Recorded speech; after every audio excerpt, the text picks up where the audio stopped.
Saudara kasih di dalam nama Tuhan Yesus Kristus. Salam alaikum, Bishem Hamasiyah. Rupanya ini banyak yang libur PPKM kali Surabaya. Ya. Oke.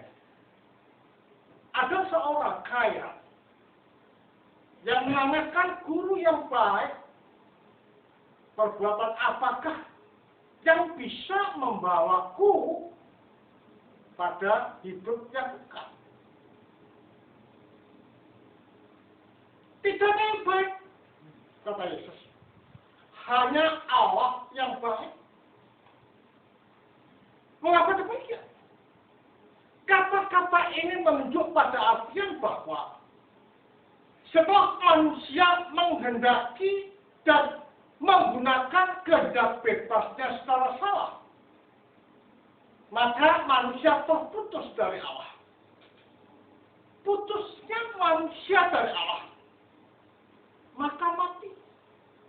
Kehidupan Allah tidak ada di dalam diri orang itu.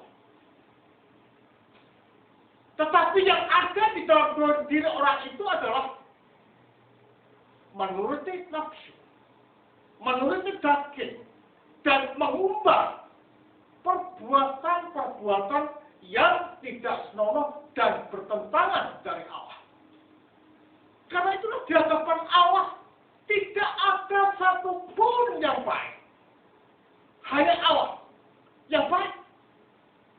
Menunjuk pada artian bahwa kebaikan manusia dan Allah itu berbeda.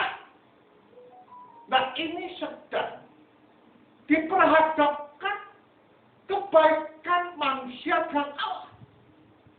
Maka yang ada adalah sampah. Yang ada adalah kekotoran. Yang ada adalah keberdosaan. Yang ada adalah ketidaklayakan. Ya? Karena apa? Bandingannya adalah Allah. Maka Yesus mengatakan kalau kamu ingin baik, maka lakukan apa yang menjadi perintah Allah. Tentu saja perintah yang dimaksud di sini adalah apa yang tertulis di dalam hukum Taurat. Jangan membunuh, jangan berdusta, jangan melakukan perzinahan, jangan melakukan tindakan-tindakan yang bertentangan dengan kehendak Allah. Kasihlah bapa dan ibumu, serta kasihlah sesama manusia seperti dirimu sendiri. Apa kata orang muda? Semua sudah kulakukan, semua sudah kuperbuat.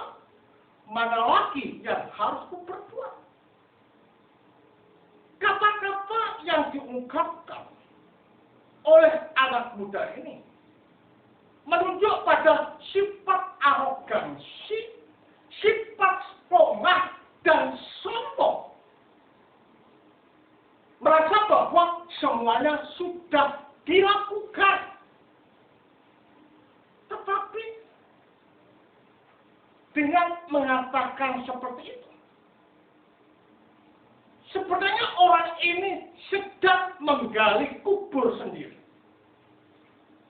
Karena kepongahan ini adalah menunjuk pada ketidakmampuan. Kepongahan ini menunjuk pada ketidaklayakan. Karena orang yang dilayakkan oleh Allah dan diperkenan oleh Allah adalah dengan kerendahan hatian. Makanya di dalam doa-doa litani kita senantiasa dengan damai sejahtera, mari kita berdoa kepada Tuhan. Tuhan kasihanilah. Artinya apa? Landasan permohonan, landasan doa yang disampaikan kepada Allah itu harus rendah hati. Makanya Yesus menguji, apakah betul kamu telah melakukan apa yang diperintahkan oleh Taurat? Jualah seluruh harta bendamu, berilah kepada orang yang tidak punya, kemudian ikutlah aku. Nah, rupanya apa? Anak muda ini merasa kaget dan over dalam hatinya untuk menjual dan memberikan kepada orang yang tidak punya. Berarti kalau demikian kata-kata yang diungkapkan, aku sudah melakukan semuanya itu adalah dusta dan bohong. Karena apa? Karena dia tidak punya kasih. Mengapa dikatakan tidak punya kasih? Tidak mau memberi dari apa yang dia punya. Nah, tidak punya kasih ini atau memisahkan diri dari yang lain ini menunjuk pada pengertian bahwa anak muda ini adalah betul-betul mengingkari dan menyangkal keberadaannya sebagai gambar Allah. Berarti kalau demikian anak muda ini tidak layak. Berarti kalau demikian anak muda ini telah mengasingkan diri dari Allah dan terpisah dari Allah. Karena apa? Karena dengan tidak memberi kepada yang papa. Menunjuk pada pengertian bahwa anak muda ini tidak memandang wajah orang lain itu seperti wajahnya sendiri. Dan itu dikatakan oleh Matius. Dikatakan oleh Abba Carton, kamu tidak lengkap jadi manusia. Dikatakan adalah sebagai beberapa bagian daripada manusia. Tidak utuh, tidak lengkap, dan tidak komprehensif. Berarti kalau demikian, manusia itu dapat dikatakan manusia jika terkait dengan manusia yang lain. Nah, ini adalah orang bukan manusia. Bisa dikatakan orang yang tidak memanusiakan manusia, tidak menolong manusia yang lain. Para bapak kerja mengatakan bahwa ini binatang. Ini binatang. Karena apa? Karena tidak mencerminkan Allah di dalam hidupnya. Nah, menjual ini tidak hanya hartanya, tetapi menjual apa yang ada di dalam dadanya, yang penuh dengan kebusukan, yang penuh dengan kejahatan, yang penuh dengan arogansi, yang penuh dengan tipu daya. Dijual artinya disingkirkan dari kalbu yang terdalam. Sehingga dengan demikian bersih. Dan hanya orang bersih saja yang dapat menyatu tunggal dengan Allah. Hanya orang yang bersih saja yang bisa masuk di dalam kehidupan Allah.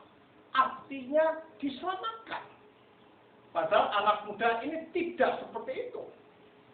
Maka dikatakan lebih mudah seekor unta masuk ke dalam lubang jarum daripada orang kaya yang tidak punya hati, orang kaya yang menyangkali keberadaannya sendiri sebagai gambar Allah. Itu sulit. Tapi lebih mudah seorang pun ekor unta. Artinya walaupun sulit di mata manusia, tetapi mudah di pandangan Allah kalau bertobat. Jadi pertobatan adalah merupakan suatu langkah terbaik untuk memasuki hidup Allah. Jaminan apa? Kristus telah bangkit dari antara orang mati. Itu bukan jaminan bagi kita untuk bisa masuk. Karena kebangkitan Kristus adalah merupakan suatu landasan, suatu fondasi. Without the resurrection of Christ, impossible people can be saved. Hanya melalui kebangkitan dan percaya pada Kristus, itulah keselamatan. Jadi dengan demikian jelas pagi hari ini kita diingatkan mari menjadi manusia yang betul.